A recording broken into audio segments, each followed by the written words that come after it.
Welcome, cybersecurity professionals, to the foundational module of our comprehensive training series, Networking Foundations for Cybersecurity.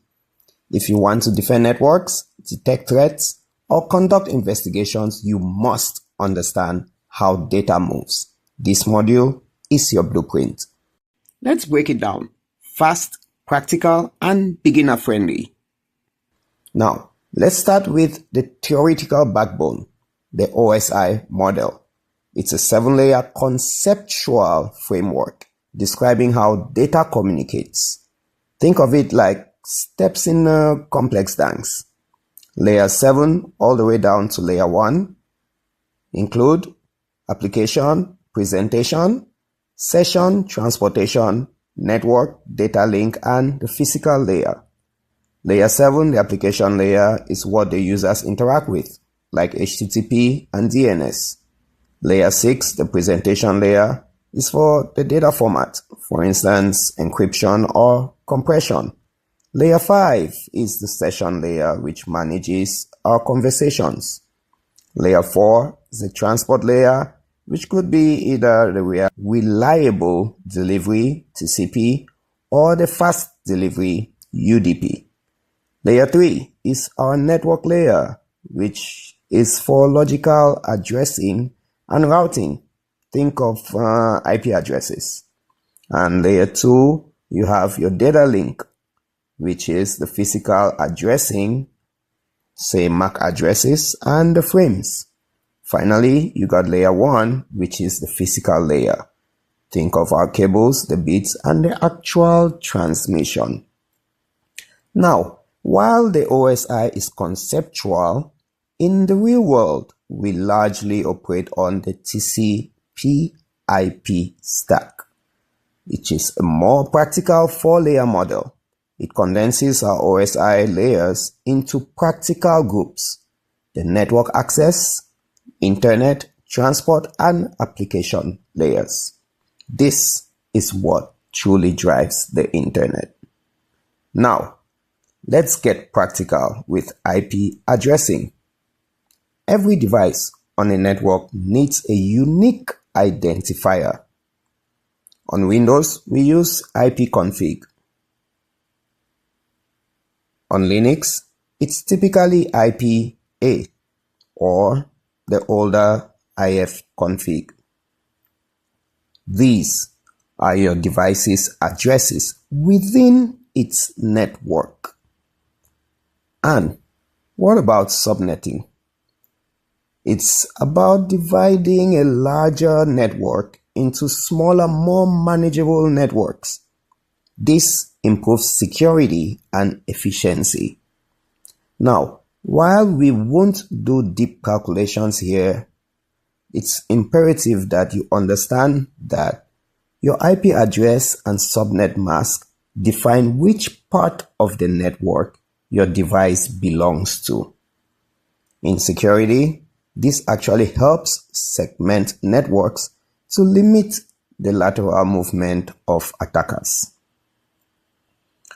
Moving on, let's test connectivity and path. The ping command sends small packets to a target to see if it's reachable. For instance, ping google.com, or we could use traceroute, tracert on Windows, or traceroute on Linux or Mac operating systems. It shows you the path or the hops that your packets actually take to reach a destination. So for instance, tracert google.com will show us just that. Now, during an incident, right? During, say, an attack or a breach, during an incident, these are your first tools to check if a compromised host can reach external C2 servers or if network segments are isolated. Understanding network connections on a device is very, very crucial. On Windows, we can use Netstat or SS in Linux, which reveals active connections and listening ports. On Windows, you can type the command netstat-ano. You would be able to see what's listening, established, foreign addresses, process IDs, and so on. On Linux, you might use ss-tulpn, and it would give you similar details. Now, if you see an unknown process listening on a port or making an unexpected outbound connection, that's an immediate red flag. Moving on, DNS, which is the domain name system, is like a phone book of the internet. It translates our human readable domain names like google.com to machine readable IP addresses. We can use nslookup, for instance, with google.com, and it will show us the IP address. Attackers often exploit DNS through DNS spoofing or DNS tunneling for command and control. Understanding its role is vital. ARP, the Address Resolution Protocol, is how devices on a network discover each other's physical address, that is, the MAC addresses, based on their IP addresses. We could use ARP-A to be able to see this. ARP poisoning is a classic attack where an attacker tricks devices into sending traffic to them instead of the legitimate gateway, often used for man-in-the-middle attacks.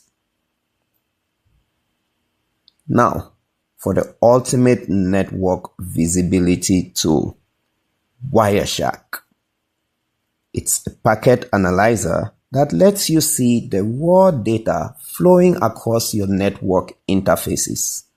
This is indispensable for network forensics, anomaly detection, and understanding how protocols actually work.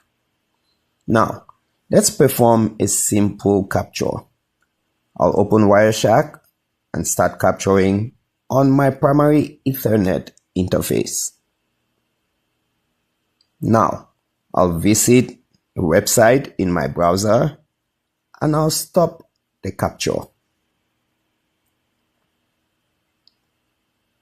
Look at all this data. It's overwhelming. This is where filters come in. We can filter for HTTP or for DNS or for a specific IP. By applying filters, you can isolate suspicious activity, analyze protocol anomalies, or even reconstruct paths of data streams during an incident. For instance, if you see an unknown IP making numerous DNS requests to suspicious domains, Wireshark is your eye on the wire. If you want to defend systems, you first need to understand how they connect and communicate.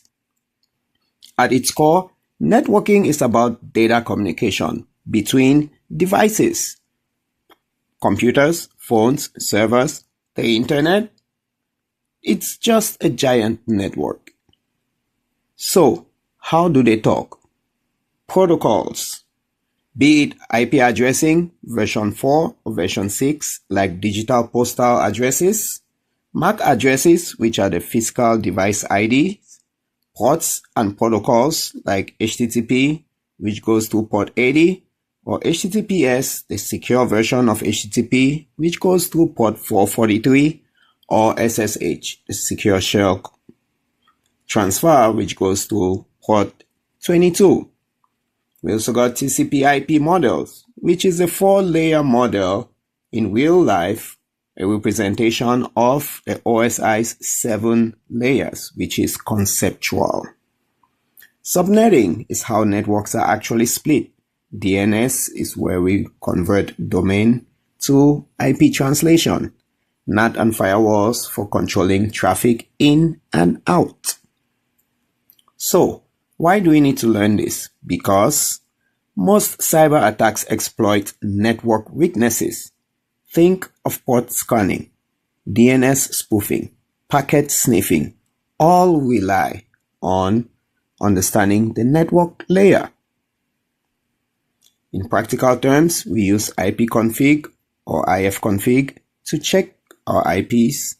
For basic diagnostics, we got ping, traceroute, nslookup, and for deep packet inspections, we use tools like Wireshark.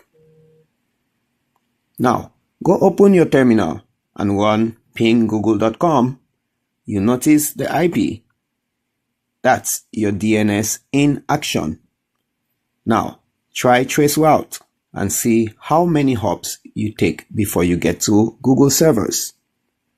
If you master networking, you unlock the ability to both protect and attack, responsibly, of course. Make sure you try these yourselves. Check out the detailed notes, cheat sheets in the descriptions. Thanks for watching. Like, share, and comment. Catch you on the next video in our cybersecurity series. Coming next is Linux for Cybersecurity Pros. So like, share, and keep learning. This is Vitus DK. You already know.